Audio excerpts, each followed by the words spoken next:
Welcome back to LA Catholic Morning here on Archangel Radio. I'm Todd Sylvester here with Michelle McAloon, Michael Manos at the Command Center. We have with us on the line Rachel Bryars, who's a senior fellow at the Alabama Policy Institute, here to speak with us about Alabama Private School Scholarship Fund. Good morning, Rachel. Good morning. All right, so how does this work? My tax money, normally I have no control over where that's going, right? That's right. And I think that's what's so exciting about what you're able to do with the tax credit scholarships. That let me back up real quick and explain what those are. There are kids all across our state who this is not really a happy time for them going back to school, not a happy time for their parents like it is a happy time for so many of us, because they're going back to schools that are underperforming, maybe failing. Maybe they're going back to a school where they are relentlessly bullied or they feel like they're in danger in some way. I mean, imagine as a parent having to send your child to a school where you knew that was going to be the case.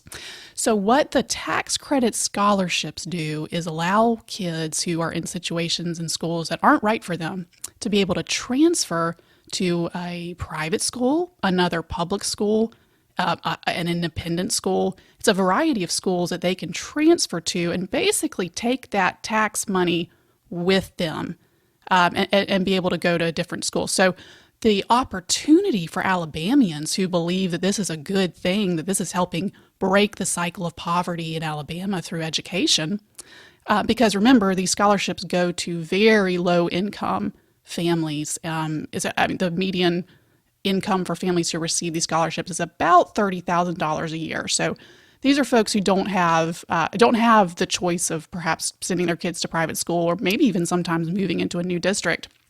So the opportunity for Alabamians is to be able to take some of the state income tax that you are already paying and divert those funds through the Department of Revenue to fund these scholarships. There's $30 million in tax credits available, and it's a simple process, but I think for all of us, we don't necessarily know we can do that, and I think it's exciting to know that. So I'm happy to walk you all through the process if you like, or we can talk some more about what the scholarships are.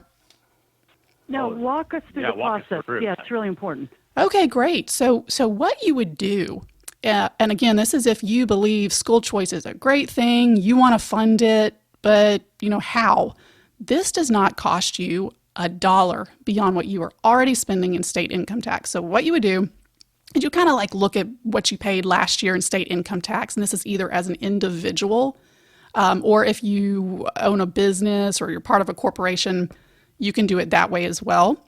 So estimate what you paid, and then you are able to pay up to 50% of what you estimate you're going to pay next year. As an individual, you can pay up to 50%, and as a corporation, there is no limit. So, take a look and see what did you pay. Then go on to the Department of Revenue's website. It's called My Alabama Taxes. Just plug that in. Go to My Alabama Taxes website, and what you're going to do is create a login, create an account. It's very easy, and then go to the little tab that says, Alabama Accountability Act tax credits. So there'll be a link that you can click on, and you're just going to put in there that number, that portion of that income tax that you have estimated you're going to pay next year. Plug that number in, submit it, and then within 30 days, you just need to send a check to one of the 7 scholarship granting organizations in Alabama. There's a list on that Department of Revenue website, and they've got the addresses. There's 7 to choose from. Send that check to them. What they'll do is they'll get the check. They'll go onto the Department of Revenue system, check off that, yes, you did indeed donate. And then when it comes to time to do your taxes next year, you're going to download an AATC form. And if you forget what the name of the form is, you can just go back on the Department of Revenue website and look it back up. It's, Alabama Accountability Tax Credit form. Fill that out, send it in, and your state income tax amount will be reduced by the amount that you sent in. So it's a dollar for dollar reduction. So it's not like giving a donation where you're just getting, a little bit of a reduction through that way. It's a dollar for dollar reduction. Okay. Are religious schools included in this? So Catholic schools, is there a Blaine Amendment in this state? Oh, yeah. So Catholic schools are included. In fact, one of the scholarship granting organizations mostly handles Catholic schools in general. I think it's called C2, like C squared. It's just a C with a square symbol. So, if you want to make sure that your money is going to help kids go to Catholic school, there's an organization dedicated to that. In fact, that's where I donated my portion of state income tax was to the C squared organization.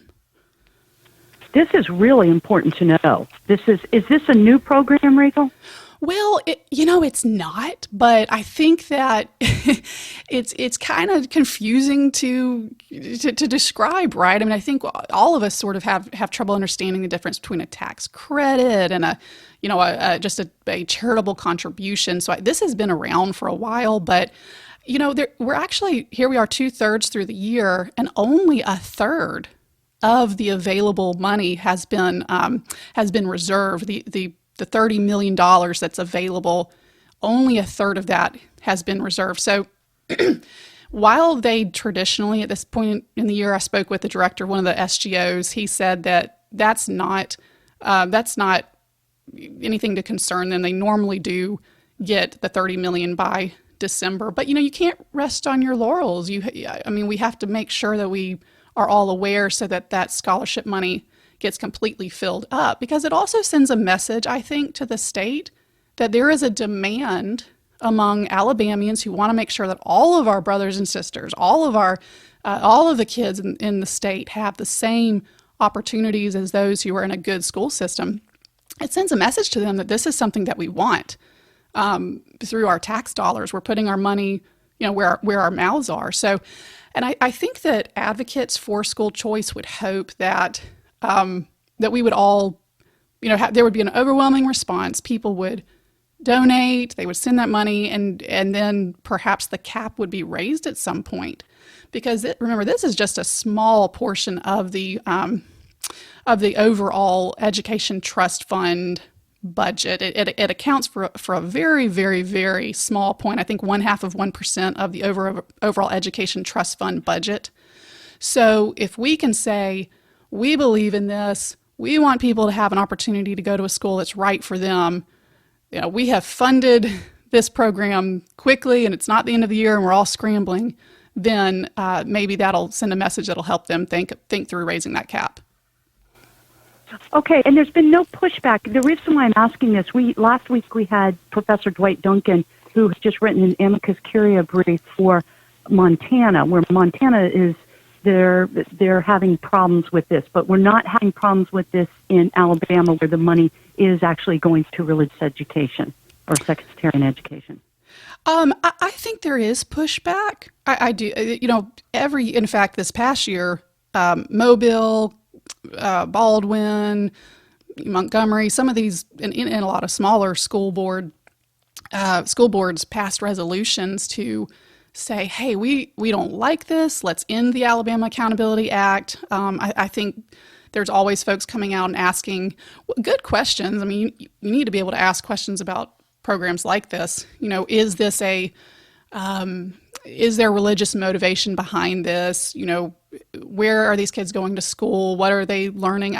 I think there is a lot of pushback, which is part of why groups like the Alabama Policy Institute and many others, we're trying to get out there and say, this is a good program. This is worth funding. There are many stories of people who, found out about the tax credit scholarships, they applied, they transferred, and they feel like their kids' lives changed. Talk about, y'all are down in the Mobile area. One of my favorite stories is a single mother who had, I think, 5 boys, and she really just felt like she was at the end of her rope. She was so afraid for the environment that her boys were in, and she was able to send one of her kids to McGill-Tulane.